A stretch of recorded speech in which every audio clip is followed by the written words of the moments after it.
other shows we have for you to enjoy at myclassicradio.net. The Avengers was most certainly not a household name in South Africa prior to the radio series.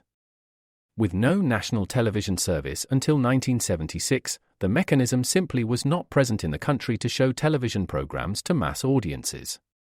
While many other countries reveled in the filmed adventures of John Steed and company, South Africa was not equipped to join in the fun. The series took Britain by storm and made a major impression in the American markets, being that greatest of rarities, a British series given a network transmission slot. However, as a filmed series, rather than a videotaped one, The Avengers was able to gain a modicum of exposure in South Africa through film rentals. Come and listen at myclassicradio.net.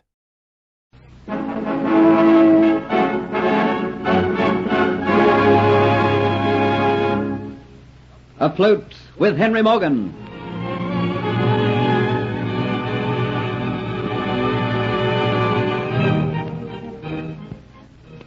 Dolores Pizarro persuades her father to allow her to go to Jamaica, masquerading as Antoinette de Lacy, kinswoman to Sir Thomas Motford, governor of Jamaica. While there, she hopes to trap Henry Morgan and retrieve her Aztec necklet, which he has taken.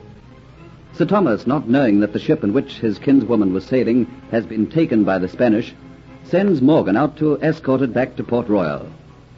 After an unsuccessful search, Morgan sets out for home, when a small boat is sighted adrift. They find the only occupant is a woman who says she is Antoinette de Lacy. But the renegade Spaniard Dietz, who sees her come aboard, has a feeling he has seen or met her before. You say your name is Antoinette de Lacy? Yes. Oh, monsieur, I have had a terrible experience. How comes you're adrift in a small boat like this? I was sailing on the Elizabeth Ann. The ship, she was taken by the Spanish. That is as I feared. Oh, it was terrible. I cannot bear to think of it even now. The confusion, the fighting, men bleeding and dying. I was terrified. But the captain of the ship, he came to me and said, "Don't worry, mademoiselle. You will escape from the hands of these fiends. I have a boat. It is my duty to get you safely to Port Royal." He put me in the boat and we cast off. And suddenly, a stray ball from a musket, it hit him and he fell overboard and sank. I have been alone in the boat ever since, drifting. A harrowing tale, mademoiselle. But you need have no more fears now. You're in the hands of the very man who was sent to safeguard you back to Port Royal. You are very kind, monsieur. To whom do I have to give thanks for this generosity? Morgan is the name, mademoiselle. Henry Morgan. Captain Henry Morgan. Oh, it is strange that I meet you so soon. You've heard of me, mademoiselle de Lacy? Oh, yes. On the ship coming out, they told me about you. They told me that you are a man to be feared. Amongst men, yes, a man to be feared. But amongst women, I have the heart of a dove. It is very fortunate that I should have met you so soon. I hope, Captain Morgan, that we will become friends. Perhaps, but I'm not used to ladies' company. Oh, but I'm forgetting my manners, keeping you up here on deck. You must be nigh famished and wanting rest. Allow me, mademoiselle, to escort you to my own quarters. Have no fears. You'll be safe. I have no fears now that I am in your care, Captain Morgan.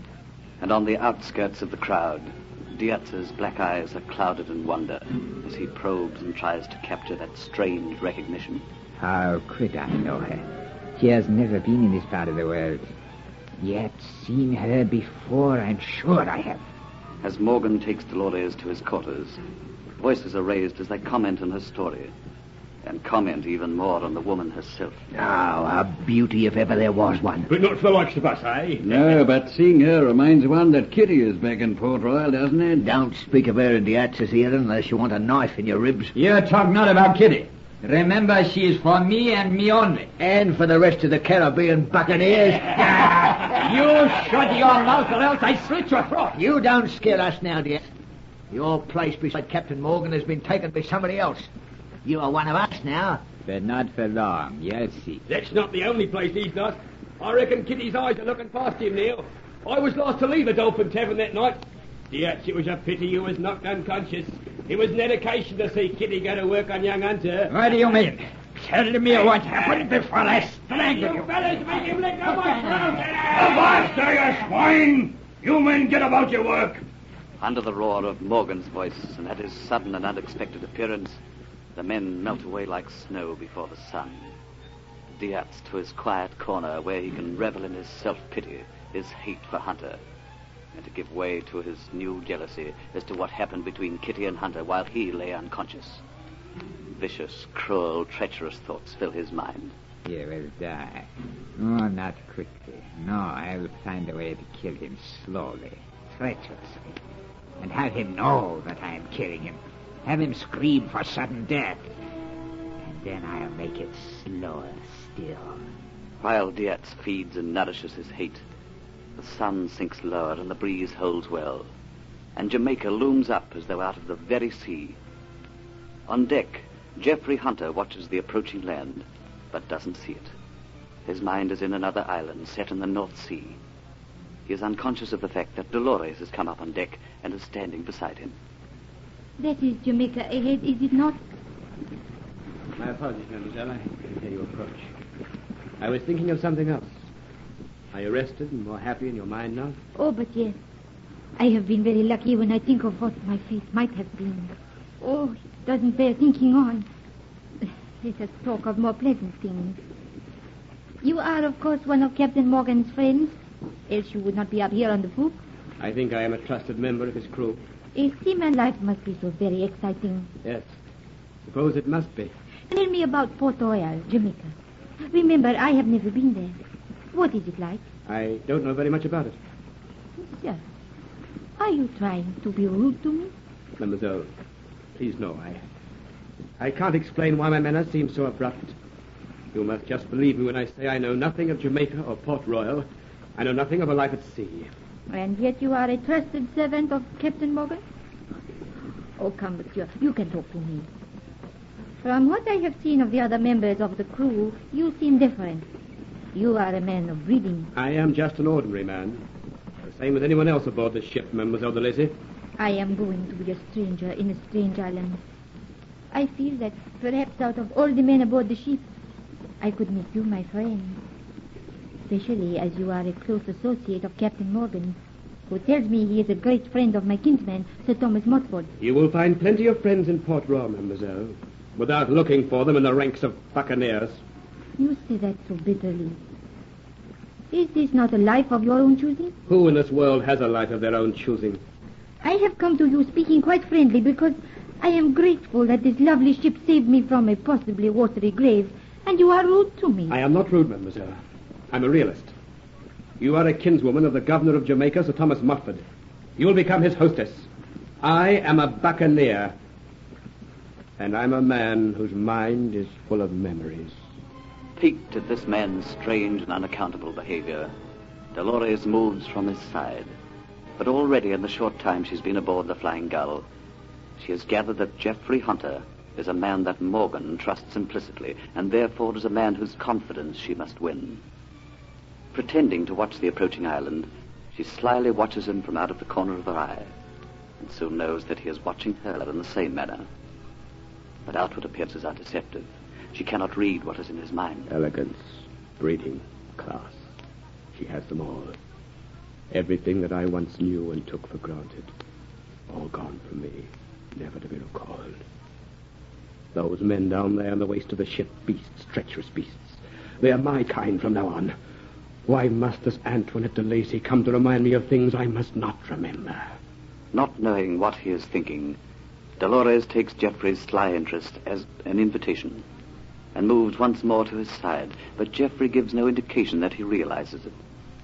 After a moment, he roughly turns and leaves her. Two bright pink spots heighten the color of Dolores' cheeks. Her black eyes sparkle like a spark from flint. Her small foot taps on the deck. So he thinks to treat me like that. No man can give me such treatment. Angrily, she is about to recall him to her side when she remembers. I am no longer Dolores Pizarro, whose every whim is a command. I am Antoinette de Lacy, demure and maidenly. I must not let that man worry me. My vanity must not let me ruin all. Confidently, and with a crooked smile of anticipation, Dolores turns and watches the approaching island. Already white ocean breakers are discernible, breaking over the reef which guards the entrance into Port Royal. Quickly, the Flying Gull swings round as a helmsman feels his way between the reef and the opening. A flag breaks from the stern and stretches itself in the wind. canvas is taken in and furled. Once again the helmsman swings the helm, and the ship sails on to the headland, and in turn into Port Royal. A lifeboat is lowered so that a messenger can go ahead to give news to Sir Thomas Montford. Slowly the ship, under a minimum of canvas, glides into a berth. Morgan, with Dolores at his side, stands on deck, pointing out matters of interest. Sheltered behind a mast, Geoffrey Hunter watches Dolores. Loneliness, like a heavy stone, lies in his breast. The way she moves and talks and turns her head reminds him of another life. A life which he hoped he was forgetting. I have been pushed so low I can never return. How to forget? Heaven, show me a way to forget. Suddenly, as he watches Dolores, another memory stirs in his mind. A tavern. Dirty, grimy, and smelly. 2 arms around his neck. Soft, moist lips on his. At that moment, I did forget. The Flying Gull lies at a berth. Geoffrey quietly slips ashore. He is the first away. It is not yet dark. The Dolphin Tavern is empty except for 2 or 3. It is dim inside, and for a minute his eyes do not adjust themselves to this half-light. And it is with surprise that he hears Kitty speak. So, it's Mr. High and Mighty Hunter come back. Kitty, I want to talk to you. Talk to me? What sort of a man do you think yourself to be? You must listen to me, Kitty. I have far too much to do to listen to the likes of you. I have come to apologize. Apologize to me? Why, do you know, Mr. Hunter, it's the first time in my life a man's ever apologized to me. Let's go to where I found you and Dietz. All right, follow me. Apologize? This is a new experience for me. Men that come here, Mr. Hunter, don't apologize for anything. You mind if I pull these curtains, too? Not at all. Well, what's troubling you? It's impertinence on my part to ask you to even listen to me. I am a stranger to you, Kitty, but I'm in great distress. I want to forget. I want to forget that I was ever what you once called me, a gentleman. These men who come here to this tavern, they're my people now. Oh, you don't understand what I'm talking about, do you? Sure. Sure, I understand. I understand much more than you think. Do you want to forget? Well, the best way for a man to forget is in a woman's arms. To have them slowly climb around his neck, like this. And to have their lips as close as this. Oh, Kitty, please make me forget.